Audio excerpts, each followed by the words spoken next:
جیسا کہ حضور ایدہ اللہ تعالیٰ بنصر عزیز نے اپنے خطبہ عید میں ذکر فرمایا ہے کہ یہ خطبہ مختلف ممالک میں سنا گیا اور دیکھا گیا. یورپ کے مختلف ممالک میں خطبہ ٹیلی ویژن پر دیکھا گیا ہے اور دور دراز ملکوں میں جہاں پر ابھی یہ سہولت میسر نہیں وہاں پر ٹیلی فون رابطے کے ذریعے یہ خطبہ سنا گیا ہے. اس سلسلے میں ابھی یہ خوش کن اطلاع ملی ہے کہ آج کا یہ عید الفطر کا خطبہ لاہور میں جماعت احمدیہ کے 5000 افراد نے سننے کی سعادت حاصل کی. الحمدللہ.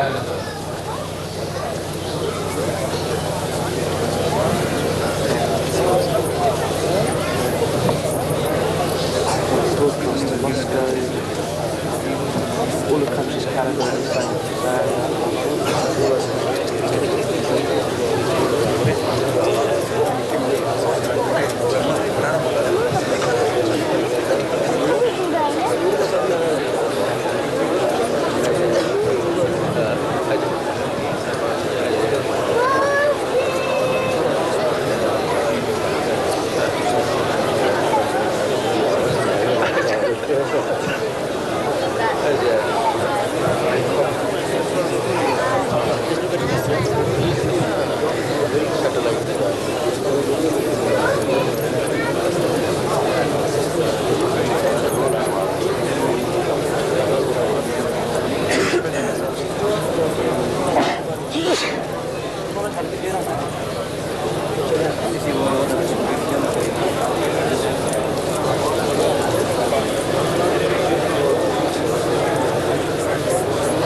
تشریف لا رہے ہیں. اب آپ مسافر کے لیے تیار رہے ہیں. جیسا پہلے اعلان ہو چکا ہے اور تشریف لانے پہ پہلی صف کے دوست کھڑے ہوں گے, صرف پہلی صف کے دوست, اور دائیں طرف سے مسافہ شروع ہوگا.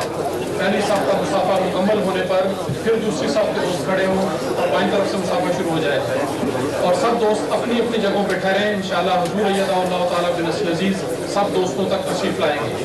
دوست اپنی جگہ سے آگے نہ آئیں, اپنی جگہ پر کھڑے ہوں, مسافہ کریں, اس کے بعد مارکیٹ سے باہر تشریف لائیں.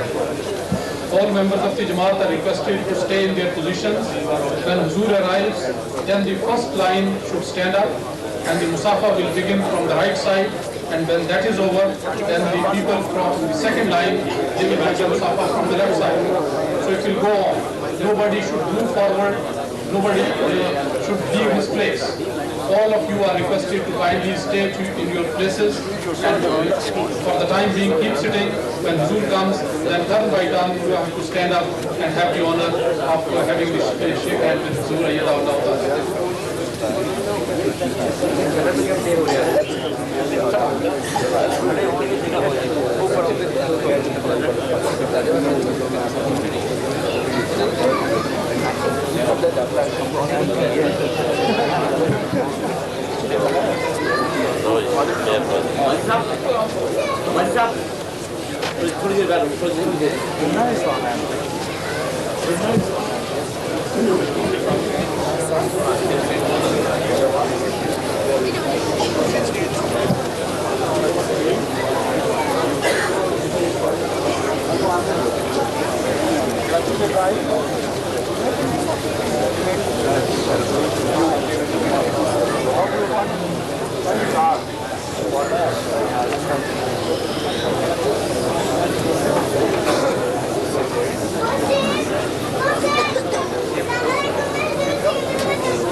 السلام علیکم ورحمۃ اللہ وبرکاتہ. حضور انور کے ارشاد کے مطابق ظہر اور عصر کی نمازیں یہاں ادا کی جائیں گی اسی مارکی میں 1 بجے.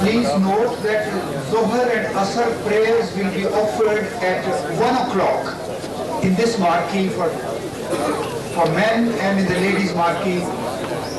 At 1 o'clock, Zohar and Asr prayers will be offered.